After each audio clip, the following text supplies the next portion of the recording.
लो जयकारा बोल मेरे श्री गुरु महाराज की जय।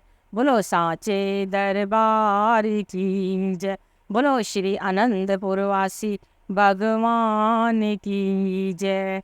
दयाल धाम श्री श्री 108 श्री परमहंस अवतार श्री तृतीय पातशाही जी महाराज संतों के सिरमोर संस्कारी जीवों को देने के लिए ठोर परमार्थ की अनंत यात्रा की ओर पग बढ़ाने में संलग्न थे। मध्य प्रदेश से निष्काम सेवा एवं गुरु भक्ति का जन जन तक संदेश पहुंचाने, घट घट में आत्मज्योति जगाने के लिए महाराष्ट्र की भूमि का चयन किया। चूंकि उस समय आवागमन के साधन सरल नहीं थे, आप सर्वप्रथम उर्ली कंचन दयाल धाम के स्थान पर कुछ महात्मा व भक्तजनों के साथ इस स्थान पर पहुँचे। आसपास आबादी के चिन्ह ना थे और ना ही कोई बड़ा आश्रम बनाने योग्य जमीन थी। इसी एक स्थान पर भूल भुलैया नीचे ऊपर 5-6 कमरे बने हुए थे और साथ में कुछ खाली जमीन थी। कुछ समय के लिए इस स्थान को खरीद लिया। महाराष्ट्र में सत्संग का प्रथम स्थान यही बना। यहाँ पर पूना, बम्बई, कोल्हापुर, शोलापुर आदि स्थानों से जिज्ञासु गुरुमुख सत्संग का लाभ उठाने लगे। इसके पश्चात कोरेगांव पूर्णधाम की जमीन लेकर नया गांव श्री प्रयाग धाम में पर्दापरण किया। यहाँ पर विशाल आश्रम बनाने के उपयुक्त स्थान को देखकर इसे खरीदने का आदेश दिया और यहाँ पधारकर इसका निर्माण कार्य आरंभ किया। यही महाराष्ट्र का प्रमुख सत्संग आश्रम श्री प्रयाग धाम बन गया। श्री सद्गुरुदेव जी महाराज श्री चतुर पातशाही जी ने उर्ली कंचन, कोरेगांव और नया गांव का निज नाम मुख से क्रमशः दयाल धाम, पूर्ण धाम और श्री प्रयाग धाम रखा। श्री श्री 108 श्री सद्गुरुदाता दयाल जी श्री पंचम पातशाही जी महाराज ने दयाल धाम में दयालुता बरसाई। संगते पूना अथवा डोंड स्टेशन से उतरकर दयाल धाम में पहुंचती। यहाँ से श्री प्रयाग धाम के लिए अपनी बसों का ही प्रबंध था। किसी अन्य सवारी द्वारा कोई वहाँ नहीं पहुँच सकता था। अतः प्रथम कार्य वहाँ पर संगतों के लिए सुव्यवस्था करवाई। वहाँ पर पहुँचते ही जलपान ग्रहण कर यात्रा की थकान काफुर हो जाती। ऐसा लगता जैसे अपने घर में ही विश्राम कर रहे हैं। बसों का हारन सुनते ही संगतों में आह्लाद भर जाता। वे प्रभु महिमा है, प्रभु मिलन के भजन गाते हुए, जयकारे बुलाते हुए श्री प्रयाग धाम पहुँचते। पर्वों के दिनों में आप श्री कार में विराजमान होकर कभी कभी दयाल धाम पहुँचते। सद्हर्तता एवं आत्मीयता का भाव अर्थार्थ दर्शनार्थी गुरुमुखों को किसी सुख का अभाव तो नहीं, यह निरीक्षण करने लग जाते। अचानक मधुर सुरीले श्रीकार के हॉर्न की आवाज को सुनकर संगतों के हृदय गदगद हो जाते। वे जयकारे बुलाते हुए यही सुनाते कि सचमुच ही दयाल धाम में दयालु भगवान ने दया बरसा दी है। स्वयं भगवान भक्तों से मिलने के लिए बेचैन रहते हैं। आप पर्व से पहले यहाँ पधारते तो श्री प्रयाग धाम, दयाल धाम, पूर्ण धाम आदि स्थानों में निर्माण कार्य करवाते। हर स्थान को उपयुक्त समय देकर उसकी सुचारू व्यवस्था की ओर ध्यान देते। दयाल धाम में टीनों की छत से बने कमरे इस प्रकार बने हुए थे कि सीढ़ी से चढ़ते हुए चक्करदार घुमाव में पता ही नहीं चलता कि किस स्थान पर पहुंच गए हैं। कभी तो नीचे जाने की अपेक्षा ऊपर की ओर चले जाते और कभी ऊपर जाना होता तो स्वयं को नीचे खड़ा पाते। इस स्थान को भूल भुलैया भी कहा जाता था। यहाँ कुछ संगतें भी आई हुई थी। आपने ऊपर के कमरे में श्री दर्शन एवं सत्संग का स्थान बनवाया हुआ था। अब जब सबको ऊपर जाना था तो कुछ गुरुमुख उस चक्करदार व्यू में ऊपर ना जा पाए तथा कुछ प्रेमियों को रास्ता मिल गया। आपने वहां सेवा के लिए नियुक्त 2 भक्तों को भेजकर सही मार्गदर्शन कराते हुए ऊपर बुलवाया। उन्होंने विनय की, महाराज इस स्थान पर आपने यह कैसी रचना रचा रखी है। आपने मुस्कुराते हुए फरमाया, इस भवन को भूल भुलैया कहा जाता है। यही संसार का वास्तविक चित्र है। संसार में आकर माया की भूल भुलैया में मनुष्य भटक जाता है। उसकी अंतरात्मा की चाहना तो परमात्मा से एकाकार होने की होती है।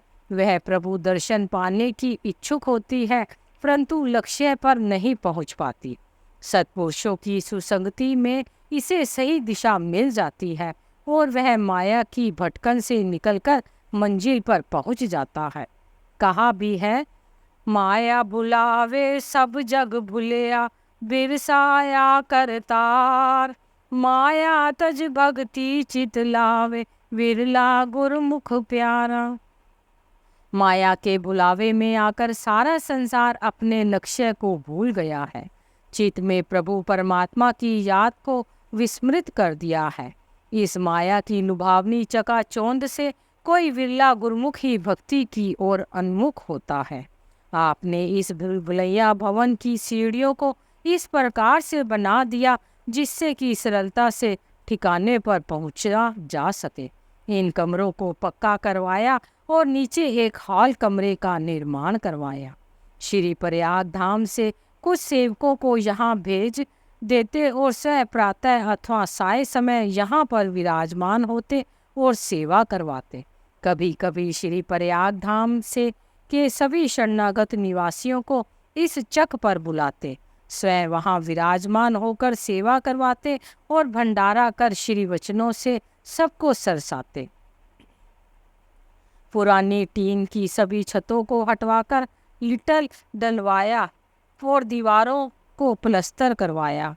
यहाँ पर एक कमरे में मंदिर बनवाया ताकि यहाँ रहने वाले गुरमुख श्री आरती पूजा कर सके और दर्शनार्थी श्री परमहंस महान विभूतियों के श्री दर्शन करने तथा मत्था टेकने का सौभाग्य पा सके।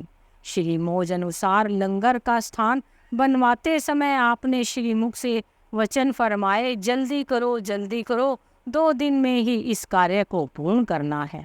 गुरमुखों की सेवा रंग लाई और सचमुच 2 दिन में लंगर बनकर तैयार हो गया। सबके मन में नया उत्साह था। जय जयकार करते हुए सबने श्री चरणों में दंडवत प्रणाम करते हुए श्री प्रभु जी की प्रसन्नता और आशीर्वाद पाया। इसका शुभ मुहूर्त करते हुए आपने पावन वचनों में फरमाया, श्री आनंदपुर दरबार के सेवक इसलिए भाग्यशाली और खुशकिस्मत माने जाते हैं कि उनको महापुरुषों के दरबार की सच्ची सेवा करने का सौभाग्य प्राप्त हुआ है। महापुरुषों के जितने स्थान हैं वे भक्ति के केंद्र बन गए हैं। यहाँ गुरमुख जन जीवन पर्यंत दरबार की सच्ची सेवा करके जीवन को सफल बना सकते हैं, अपनी आत्मा को उज्जवल बना सकते हैं। यह गुरमुखों की खुशकिस्मती है कि गुरमुख दिल में सच्ची खुशी भर आनंद में मसरूफ रहते हैं। ऐसा दरबार जो 3 लोकों से न्यारा है, आपको उसकी सेवा का सौभाग्य मिला हुआ है। जिस प्रकार दरबार की महान महिमा है, तो गुरमुखों का क्या फर्ज है कि वे इस वक्त की पूरी कदर करें। यह तन 5 तत्वों से बना है, सबने इसको छोड़कर चले जाना है। गुरमुख इस तन से भक्ति कमाकर सच्चा लाभ उठा लेते हैं, जबकि मनमुख अपने समय को नष्ट करके अनमोल श्वासों की पूंजी को व्यर्थ गवा देते हैं। गुरमुखों को अधिकाधिक भक्ति का लाभ प्राप्त हो सके, महापुरुष इसलिए ऐसा समागम रच देते हैं जिनसे गुरमुखों को सच्ची खुशी मिल जाती है और लंगर 2 दिन में बनकर तैयार हो गया है। यह सब आप सबकी सेवा का फल है। गुरमुख इस प्रकार हर श्वास में सेवा सुमिरन करते हुए जीवन का सच्चा लाभ उठाते हैं। हर्षो उल्लास से पूर्ण गुरमुख जन गुरु महिमा के गीत गाते हुए श्री सद्गुरुदेव जी महाराज के साथ श्री प्रयाग धाम में पहुंच गए। कुछ वर्षों तक दयाल धाम दर्शनार्थी संगतों के लिए विश्राम स्थल बना रहा। श्री प्रयाग धाम के उत्तरोत्तर विकास के साथ साथ परमार्थ सत्संग से हजारों की संख्या में दर्शनार्थी यहाँ आने का सौभाग्य पाने लगे। उर्ली कंचन रेलवे स्टेशन पर ट्रेनें रुकने लगी। इसके लिए आपने स्टेशन के समीप ही अन्य क्षेत्र पर आश्रम बनवाया। यहाँ आवश्यकतानुसार कुछ कमरे, हॉल, स्नान गृह तथा जलपान गृह आदि बनवाए। स्टेशन से आने वाली संगतें यहाँ आती हैं और उन्हें श्री प्रयाग धाम ले जाने के लिए बसें तैयार मिलती हैं। महाप्रभु जी के गुणानुवाद गाते हुए प्रेमी जन शीघ्र ही श्री प्रयाग धाम पहुँच जाते हैं। समय की मांग और संगतों की सुख सुविधा के लिए इस स्थान में अभी भी विस्तार हो रहा है। एक बार श्री सद्गुरु दाता दयाल जी ने मौज में फरमाया कि हमारा ख्याल है कि झेलम एक्सप्रेस ट्रेन यहाँ उर्ली स्टेशन पर रुकनी चाहिए। इससे श्री प्रयाग धाम में मनाए जाने वाले पर्वों पर आने वाली संगतों को सुविधा मिल जाए। महापुरुषों की मौज दुर्दरगाही मौज होती है। आपने महात्मा आत्म प्रेमानंद जी और बम्बई में रहने वाले एक भक्त जी को इस कार्य हेतु बम्बई जाने की श्री आज्ञा फरमाई। श्री आज्ञा पाकर दोनों बम्बई पहुंचकर रेलवे के CPTM मित्तल जी से जाकर मिले और उन्हें यह विनम्र अनुरोध किया कि हम श्री प्रयाग धाम से आए हैं। श्री प्रयाग धाम पूना से 30 किलोमीटर की दूरी पर है। वहां पर समीप ही जो उर्ली कंचन स्टेशन है, हम चाहते हैं कि वहां पर झेलम एक्सप्रेस ट्रेन रुकनी चाहिए, क्योंकि जम्मू, पंजाब और दिल्ली की ओर से जो संगतें पर्वों पर श्री दर्शनों के लिए आती हैं, उन्हें पूना ना जाना पड़े। पूना से पुनः यहाँ वापस आने में काफ़ी समय नष्ट हो जाता है और सामान के साथ काफ़ी असुविधा भी होती है। यह सुनते ही CPTM साहब थोड़ा आवेश में आकर कहने लगे कि हम गाड़ी को किसी भी हालत में वहाँ नहीं रोक सकते। आपको मालूम है कि एक स्टेशन से दूसरे स्टेशन तक गाड़ी रोकने और रोक कर चलाने से कम 25,000 का डीजल खर्च हो जाता है। फिर उर्ली कंचन तो एक छोटा सा स्टेशन है। रेलवे अफसर द्वारा प्रस्ताव को ठुकरा देने के उपरांत भी महात्मा जी ने उसी विनम्र भाव से कहा कि आप कभी श्री प्रयाग धाम में आए, आपको सत्पुरुषों के सत्संग का सुअवसर भी प्राप्त हो जाएगा। वे कहने लगे कि हम वहाँ कैसे पहुँच सकते हैं। महात्मा जी ने कहा कि यह भक्त जी बम्बई के रहने वाले हैं, इनके साथ आप वहाँ पहुँच सकते हैं। इसे संयोग कहें अथवा श्री गुरु महाराज जी की प्रेरणा। कुछ दिन उपरांत CPTM साहब भक्त जी के साथ श्री प्रयाग धाम में आए। पावन सत्संग हॉल के पीछे बरामदे में श्री गुरु महाराज जी विराजमान थे। उन्होंने श्री गुरु महाराज जी के नूरानी मुखमंडल के अलौकिक दर्शन किए। हृदय में दिव्य आनंद की अनुभूति हो। महाप्रभु जी ने मुस्कुराते हुए फरमाया कि मित्तल जी, क्या गाड़ी उर्ली स्टेशन पर नहीं रुक सकती? उन्होंने हाथ जोड़कर शीश निवाते हुए अविलंब बहुत ही विनम्र होकर कहा कि महाराज जी, बिल्कुल रुक सकती है।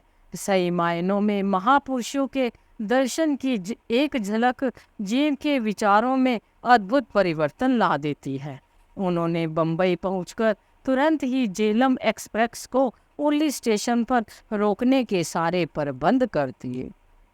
बोलो जयकारा बोल मेरे श्री गुरु महाराज की जय।